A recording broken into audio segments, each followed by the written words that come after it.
നമസ്കാരം, ഞാൻ doctor Preethi Kora, consultant cosmetic gynaecologist Vimala hospital Ettumanoor. എന്നെ ഒ.പിയിൽ കാണാൻ വരുന്ന സ്ത്രീകളിൽ വളരെയധികം പേർക്കുണ്ടാകുന്ന ഒരു പ്രശ്നമാണ് അബ്നോർമൽ യൂട്രൈൻ ബ്ലീഡിങ്.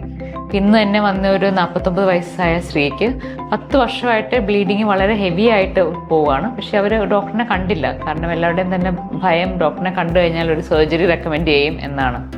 അതുകൊണ്ട് തന്നെ ഞാൻ വിചാരിച്ചു ഈ കണ്ടീഷൻ ട്രീറ്റ്മെൻ്റ് ആയിട്ട് സർജറി അല്ലാതെ പല ട്രീറ്റ്മെൻറ്റ് ഓപ്ഷൻസും ഉണ്ട്. അത് ഇന്നിവിടെ പറയാനാണ് ഞാൻ ആഗ്രഹിക്കുന്നത്. അപ്പോൾ ഫസ്റ്റ് ഓഫ് ഓൾ നമ്മളൊരു ബ്ലീഡിങ് പ്രോബ്ലം ഉണ്ടെങ്കിൽ 40 വയസ്സിന് ശേഷം പ്രത്യേകിച്ച് സ്ത്രീകൾക്ക് ഈ പ്രശ്നം ഉണ്ടെങ്കിൽ ഒരു ഡോക്ടറിനെ കൺസൾട്ട് ചെയ്യണം.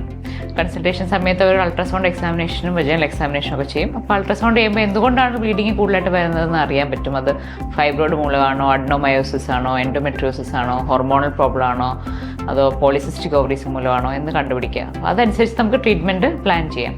അപ്പോൾ ഈ അബ്നോർമൽ ബ്ലീഡിങ് അല്ലെങ്കിൽ ഹെവി ബ്ലീഡിങ്ങിന് വളരെ ഫലപ്രദമായ ടാബ്ലറ്റ്സ് അവൈലബിൾ ആണ്.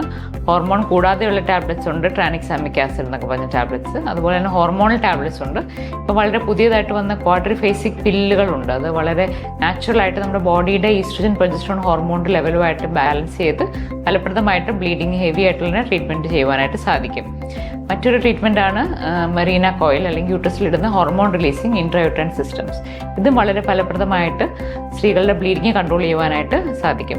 മറ്റൊരു ട്രീറ്റ്മെൻറ്റാണ് യൂട്രൈൻ ആർട്ടറി എംബോളൈസേഷൻ. അത് പ്രത്യേകിച്ച് ഫൈബ്രോയിഡ് ഉള്ളവർക്കൊക്കെ നമുക്ക് ഫൈബ്രോയിഡിലേക്കുള്ള രക്തോട്ടം പോകുന്ന ധമനികൾ ചുരുങ്ങുവാനായിട്ടും അങ്ങനെ രക്തോട്ടം അതിലേക്ക് സപ്ലൈ നിൽക്കുന്നതോടെ ഫൈബ്രോയിഡ് ചുങ്ങുവാനായിട്ട് സഹായിക്കും. അപ്പോൾ ഫൈബ്രോയിഡ് ഉള്ളവർക്ക് നമുക്ക് സർജറി കൂടാതെ തന്നെ വളരെ എഫക്റ്റീവായിട്ട് ചെയ്യാവുന്ന ഒരു ട്രീറ്റ്മെൻറ്റാണിത്. അതൊരു റേഡിയോളജിസ്റ്റാണ് സാധാരണമായി ചെയ്യുന്നത്. അതുപോലെ യൂട്രസിനകത്തെ ലൈനിങ് ട്രീറ്റ്മെൻറ്റ് ചെയ്ത് എടുത്തു കളയുക എന്നുള്ളൊരു ട്രീറ്റ്മെൻറ്റും ഉണ്ട്. തെർമൽ അബ്ലേഷൻ എന്നതിന് പറയുന്നത്. ഇങ്ങനെ പല വിധത്തിലുള്ള ട്രീറ്റ്മെൻറ്റുകൾ നമുക്ക് യൂട്രസ് എടുക്കുന്നതിന് മുമ്പായിട്ട് തന്നെ ട്രൈ ചെയ്യുവാനായിട്ട് സാധിക്കും. അപ്പോൾ ഞാൻ പറഞ്ഞത് ഹോർമോണൽ ടാബ്ലറ്റ്സ് ഉണ്ട്, നോൺ ഹോർമോണൽ ടാബ്ലറ്റ്സ് ഉണ്ട്, അതുപോലെ തന്നെ മെറീന കോയിലുണ്ട്, അതുപോലെ തന്നെ യൂട്രസിൻ്റെ ലൈനിങ്ങിലേക്കുള്ള ബ്ലഡ് സപ്ലൈ കട്ട് ചെയ്യുന്ന ട്രീറ്റ്മെൻറ്റ് ഉണ്ട്. ഇതുകൊണ്ടൊന്നും നമ്മുടെ ബ്ലഡ് പ്രഷർ കൺട്രോൾ ആയില്ലെങ്കിൽ മാത്രമേ നമുക്കൊരു സർജിക്കലായിട്ട് യൂട്രസ് റിമൂവ് ചെയ്യേണ്ട ആവശ്യം വരാറുള്ളൂ.